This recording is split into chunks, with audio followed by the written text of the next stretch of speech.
શું મિત્રો તમે કોઈ દિવસ લીલા લસણની ચટણી બનાવી છે? ન બનાવી હોય તો એકવાર જરૂરથી બનાવજો. તમારે શાક બનાવવાની પણ જરૂર નહીં પડે. આ ચટણી છે તે રોટલી, ભાખરી, પરોઠા કે પછી રોટલા સાથે ખાશો ને તો પણ આ ચટણી ખાવામાં ખૂબ જ ટેસ્ટી લાગશે. અને આ ચટણી છે તે માત્ર 4 થી 5 મિનિટમાં જ બનીને તૈયાર પણ થઈ જશે.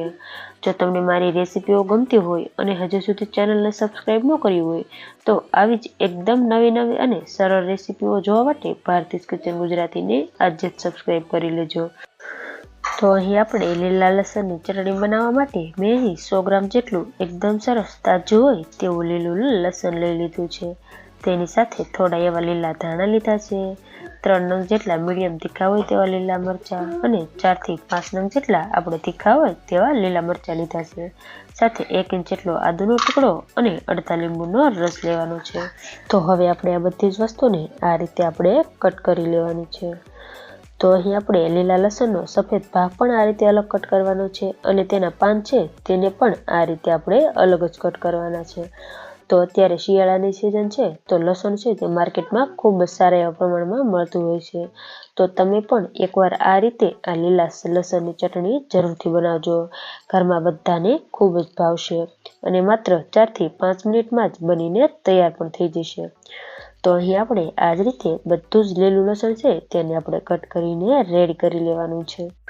તો લસણ કટ થઈ જાય એટલે હવે આપણે આ રીતે ધાણાને પણ કટ કરીને રેડી કરી લેવાના છે. તો અહીં આપણે આ બધી જ વસ્તુને મિક્સર જારમાં ક્રશ કરવાની છે એટલે આપણે આ રીતે તેને મોટું જ કટ કરવાનું છે. તો અહીં આપણે જેટલું લસણ લેતા હોય એટલા જ પ્રમાણમાં આપણે ધાણા લેવાના છે જેથી આપણી ચટણીનો ટેસ્ટ છે તે ખૂબ જ સરસ લાગશે.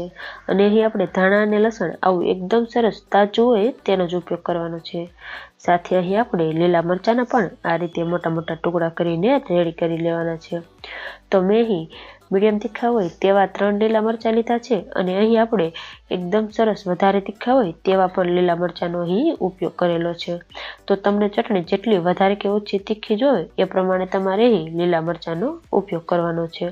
તો હું અહીં 3 તીખા લીલા મરચાં અને 3 મોળા હોય તેવા મરચાંનો ઉપયોગ કરેલો છે. સાથે આપણે આદુને પણ આ રીતે કટ કરી લઈશું અને હવે આપણે ચટણી બનાવવાનું શરૂ કરીએ.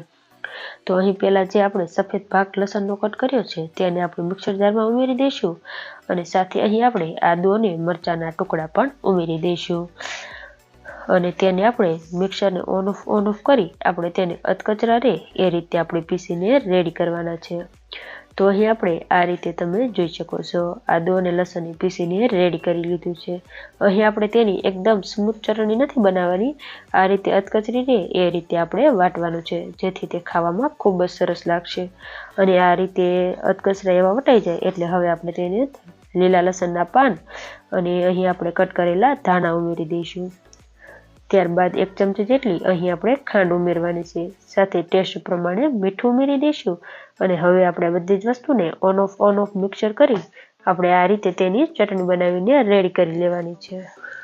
તો તમે અહીં જોઈ શકો છો આપણી એકદમ સરસ મજાની ચટણી બનીને રેડી થઈ ગઈ છે. તો હવે આપણે આ ચટણીને એકદમ સરસ ખાટો મીઠો ટેસ્ટ દેવા માટે તેની અંદર અડધા લીંબુનો રસ નીચોવવાનો છે. લીંબુ છે તે આપણી ચટણીમાં પ્રિઝર્વેટિવનું કામ કરશે જેથી આપણી ચટણી છે તે 8 થી 10 દિવસ સુધી ખરાબ પણ નહીં થાય. લીંબુ નીચોવી આપણે ચટણીને એકદમ સરસ એવી મિક્સ કરી લેવાની છે. આ રીતે બધું એકદમ સરસ રીતે મિક્સ થઈ જાય એટલે હવે આપણે આ ચટણીને સાતળી લઈશું. તો અહીં આપણે એક પેનમાં 4 મોટી ચમચી જેટલું અહીં આપણે તેલ ગરમ કરવા માટે રાખી દઈશું. આ રીતે આપણે થોડું વધારે તેલનો ઉપયોગ કરવાનો છે જેથી આપણી ચટણી છે તે લાંબા સમય સુધી ખરાબ ન થાય.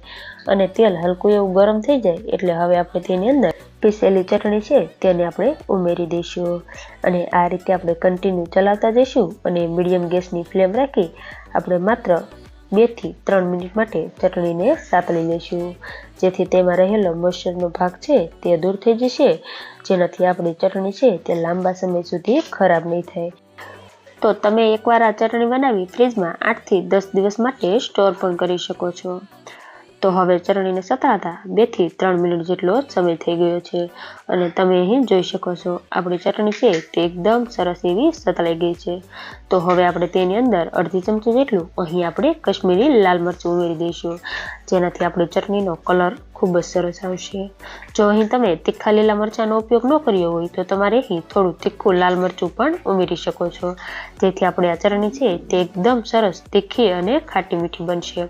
તો અહીં આપણે આ ચટણી બનાવતી વખતે ખાંડ અને લીંબુનો ઉપયોગ જરૂરથી કરવાનો છે, જેથી આપણી ચટણીનો ટેસ્ટ ખાટો મીઠો ખૂબ જ સરસ આવશે.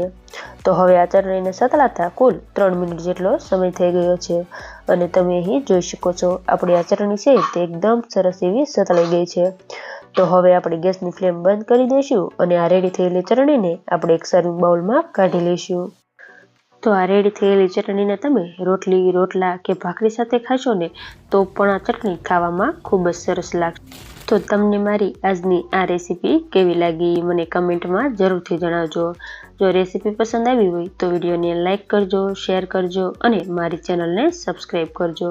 અને આવી જ નવી રેસીપીઓના વિડીયો જોવા માટે બાજુમાં આપેલા બેલ આઇકન પર ક્લિક કરજો, જેથી તમને મારી નવી આવનારી રેસીપીઓના નોટિફિકેશન સૌથી પહેલાં મળે.